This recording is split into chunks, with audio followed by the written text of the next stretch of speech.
Hello everyone, in today's video we'll discuss about enzyme, and later in the video we'll also be discussing briefly about the classification of enzyme. So let's get started. Enzyme can be defined as biocatalyst. By the term biocatalyst, if we break down the term biocatalyst, so bio means life and catalyst is a substance which increases the rate of reaction. So biocatalyst is a molecule which is present in our body and can increase the rate of the reaction. So, a biocatalyst is called enzyme. So, what is the function of enzyme? So, the function of enzyme is to increase the rate of reaction, and by doing so, uh, they are not consumed in the reaction. For example, let's take a substance S. This is a substrate, and the enzyme is working on this substrate. Okay, so we are having a substrate S, and we are having a enzyme E. So in the reaction, this enzyme is converting substrate S into product P, and during this, the enzyme is not getting consumed in the reaction. As you can see over here, the substrate is getting converted into the product, but the enzyme is not consumed in the reaction. Before the reaction we were having enzyme E, and after the reaction we are having enzyme E. So the enzyme is not getting consumed in the reaction, they are just facilitating the whole process. Okay, now let's move on to the properties of enzyme. So the first property is the most of the enzymes are protein. Why I have written most of the enzyme? Because not all proteins are enzyme, and all enzymes are not protein in nature. So recently we have discovered that few RNA molecules can also catalyze the reaction, like ribozymes. So ribozymes can also increase the rate of reaction. So they can also be called as enzyme. Okay, so enzymes are specific. That is, a particular enzyme works on a particular substrate. Okay, not all enzyme can accelerate the whole process. A certain enzyme work on a certain reaction, and the other enzyme works on the other reaction or substrate. They're having high catalytic power. That is, they can convert product. They can convert substrate into product very quickly. Okay. They decrease the activation energy. They decrease the activation energy. Please remember this. This is very important. Comes in the question. So by this, I mean that if a reaction requires 40 kilojoule, okay, if the reaction requires 40 kilojoules of energy to continue, so what enzyme will do, it would decrease the activation energy. It would make the activation energy to 20 kilojoule. Now the reaction can easily take place. So before it was requiring 40 kilojoule energy, which is too much. Now the reaction will take place even if the reaction is having 20 kilojoule of energy. Okay, so let's move on to the next point. Okay, so enzyme. Okay, enzyme can be of two type. I mean, can be a simple enzyme, or it can be a conjugated one. A simple enzyme is only composed of protein, whereas the conjugated enzyme is composed of protein and non-protein part. Okay, the non-protein part is called cofactor. What cofactor does is they are important for catalytic power, and these cofactors can be metal ions or organic compounds. If the cofactor is organic compound, then we'll call this cofactor as coenzyme. Okay, so if we remove cofactor from the reaction, okay, then we'll be left with coenzyme, which is an inactive form of enzyme. Okay, so if we need an active form of enzyme, we need to add cofactor. One, the cofactor along with apoenzyme, we get holoenzyme, which is the active form of enzyme. Okay, so let's go through this again. Cofactor are important for catalytic power. These cofactors can be metal ion or organic compounds. If the organic compounds are present, then the cofactor would be called coenzyme.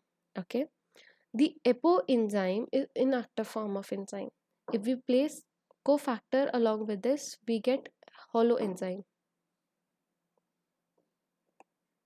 Okay, let's move on to enzyme classification. Enzyme is basically classified into six classes.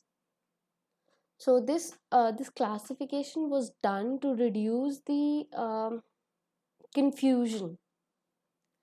So International Commission of Enzyme established a systematic basis for enzyme nomenclature, and they classified enzyme into six classes.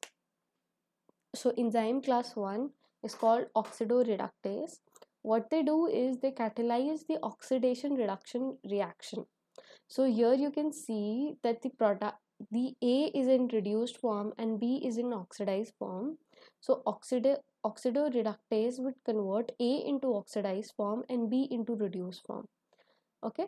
So the example of oxidoreductase is oxidase, peroxidase. There are many other example also, but here for simplicity I have taken only two. So what oxidoreductase does is they use oxygen as electron acceptor, and it does not incorporate into the substrate. Okay. What peroxidase does is they use uh, hydrogen peroxidase as an electron acceptor. Okay. Now let's move on to the second class, that is transferase.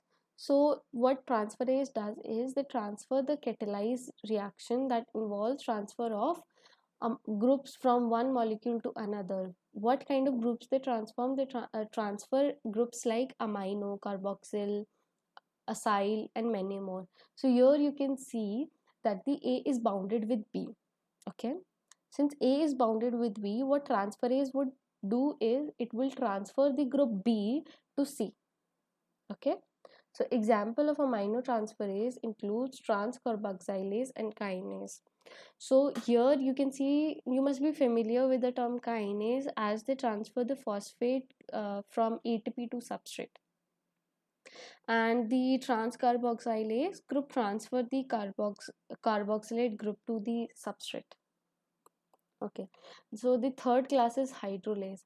Hydrolase catalyze the reaction in which the cleavage of bond is accompanied by adding of water. So hydrolase use water to cleave the bonds. Okay, so here you can see that A is bounded with B, and in presence of water, the hydrolase breaks the bond of A and B, and we get AH and BOH. Okay, so the example of such enzyme is phosphodiesterase and peptidase.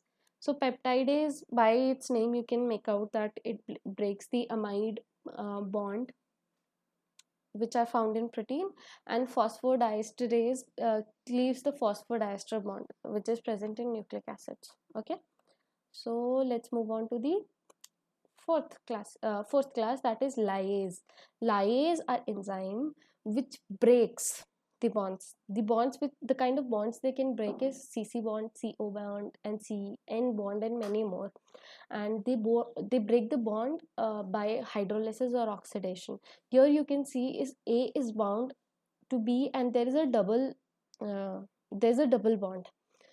So here the lyase will break the AB bond, and we'll get two AX and BH. Okay, so the example of such enzyme is aldolase and synthase. So synthase link two molecules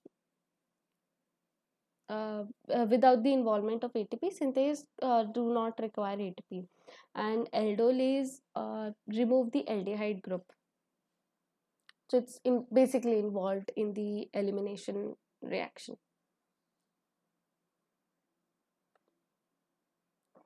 uh, Isomerase, since I am pretty sure you must have understood that the term isomer, so they catalyze intramolecular rearrangement, so we get a new rearranged molecule. So here you can see the A is bound with B. Here they have simply rearranged the whole, they have switched, they have simply switched the position. So example would be mutase and epimerase. So mutase catalyze the intramolecular transfer of functional group, whereas epimerase catalyze the conversion of asymmetric carbon molecule. Okay, so you don't have to remember specifically what enzyme is catalyzing. You just need to remember the name of the enzyme. At this particular level, you just have to remember the name of the enzyme. Okay, I'm just giving the function also because it will, maybe it will help you to remember it in a better way. Okay, so the last classification unit is lyase. So what lyase does is lyase joins CC, CS, CO and CN bond. Okay, so ATP is required to join the bonds. So here you can see uh, A is present, B is present and ATP molecule is present. So the ATP is consumed and we get A bound to B. So example of such enzyme is carboxylase, and this enzyme use CO2 as its substrate. Okay, so let's revise what we have done so far. First, we discussed the definition of enzyme. So enzymes are basically biocatalyst, and they increase the rate of reaction, and they are not consumed in the reaction to do so. Then we discussed about the properties of enzyme. So we discussed that the most of the enzymes are protein, but not all. So we are also having some RNA molecules which can also catalyze the reaction. Then we discussed about the enzymes, that they are specific. Then we discussed how they have high catalytic power. Then we discussed they decrease the activation energy. So far we are having four properties of enzyme: that they are protein or RNA, they are specific, they are high, they are having high catalytic power, and they decrease the activation energy. Then we discussed what this enzyme is composed of. If the enzyme is only made of simple proteins only, then we call it simple enzyme. If along with protein we are having non-protein part, then we call it conjugated. Okay, then we call it conjugated enzyme. Then we understood what are apoenzyme. Apoenzymes are the non-active part. If to apoenzyme we add cofactor, we'll get holoenzyme, which is the active enzyme. Okay, then we understood the we learned about the classification. So classification, first we are having oxidoreductase, they catalyze the oxidation reduction reaction. Then we have transferase, which transfers the group. Then we have having hydrolase, which breaks the bond by using water. Then we discussed about lyase, they that it breaks bond, especially CC bond, CO bond, CN bond, and many more. And then we discussed about isomerase. They simply rearrange the molecule. And then at the last we discussed about lyase, that they join the bond, and while doing so they um, they consume ATP. Okay, so this is all for today. Thank you for watching the video, and if you're having any suggestions, please mention them in the comment. Ask your doubts in the comments. Thank you. Please subscribe and give this video a thumbs up. Thank you.